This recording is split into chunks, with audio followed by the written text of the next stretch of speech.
Assalamualaikum warahmatullahi wabarakatuh. Alhamdulillah para pecinta kebaikan dan para pecinta ilmu, baru saja kita selesai ta'lim subuh, dan ini merupakan salah satu bukti syukur kita diberikan kesehatan, panjang umur.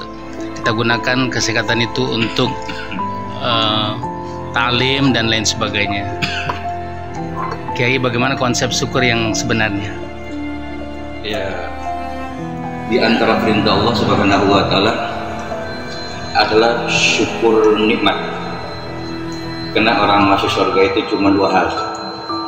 Yang pertama syukur nikmat, yang kedua sabar. Itu orang masuk surga. Yang kedua orang masuk neraka itu juga dua. Yang pertama kufur atau kafir, yang kedua musyrik.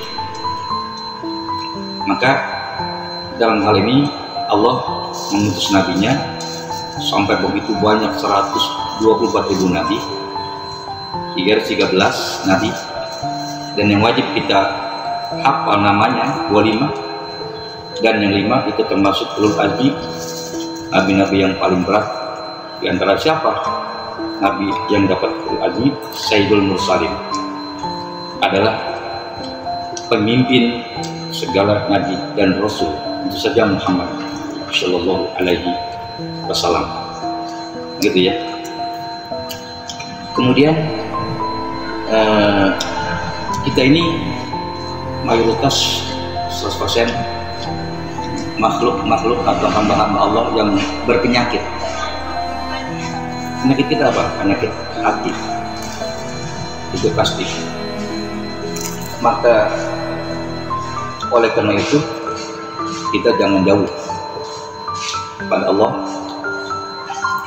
jangan jauh kepada pengamalan agama. Karena kalau nabi-nabi terdahulu itu, semua nabi itu diperintahkan berdakwah, nabi saja yang berdakwah, umatnya enggak.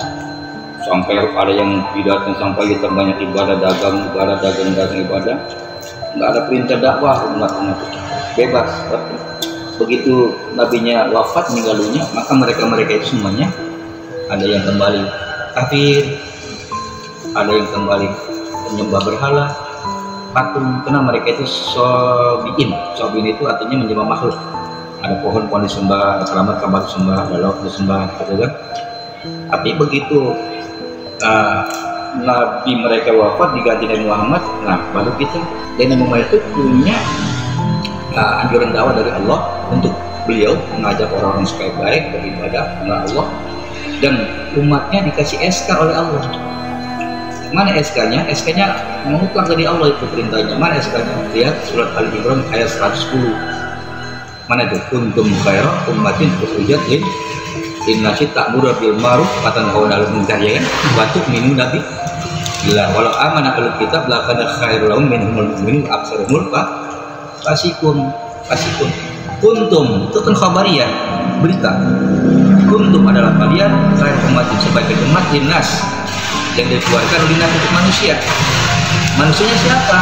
Manusianya banyak. Al-Arabu wal Ajamu, orang Arab dan orang bukan Arab.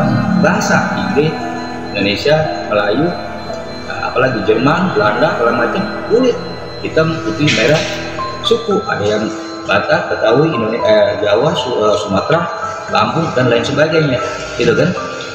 Nah, begitu sampai dekat untuk umat itu tak mulu nabi, itu ada perintahkan untuk siapa? Untuk mereka manusia tuh, jangan warnanya kulit merah, kulit hitam, segala macam, ya. Kemudian kata munkar, dan kamu melarang kamu mungkaran.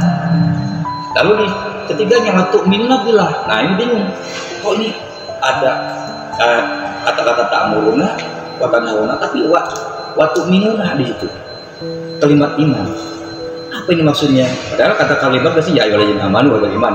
Kenapa tuh bina? Nah ini namanya standar orang beriman. Standar orang beriman, dia bila mana iman yang mantap, itu lebih bagus dia mengamalkan, menyampaikan. Karena manusia ada iman yang standar, ada yang drop imannya, gitu. Makanya waktu minumnya bilang, kalau betul-betul kamu mengikut beriman kepada Allah Subhanahu wa Ta'ala. Ingat, manusia itu punya penyakit manusia tidak lain adalah musuh. Musuh kita bukan Amerika, bukan Cina, bukan Belanda. Musuh kita paling dekat apa? Syaitan. Ya kan? Syaitan. Inna syaitana adulakum fattakhidhu aduwa. Sesungguhnya setan musuh kamu, maka jadikanlah setan itu sebagai musuh. Kita jangan berakrab dengan mereka. Akrab dengan mereka. Mana maka ngaji nggak mau, sholat nggak mau, ya kan? Saling ngomong itu akrab berarti tidak sama mereka. Orang yang rajin sholatnya, rajin ibadahnya, itu namanya dia akrab. Dan kalau musuh kita akrabi, nanti lama-lama kita dibonggol dari belakang, digeprok dari belakang, ya kan? Ditajam dari belakang, dipenting dari belakang.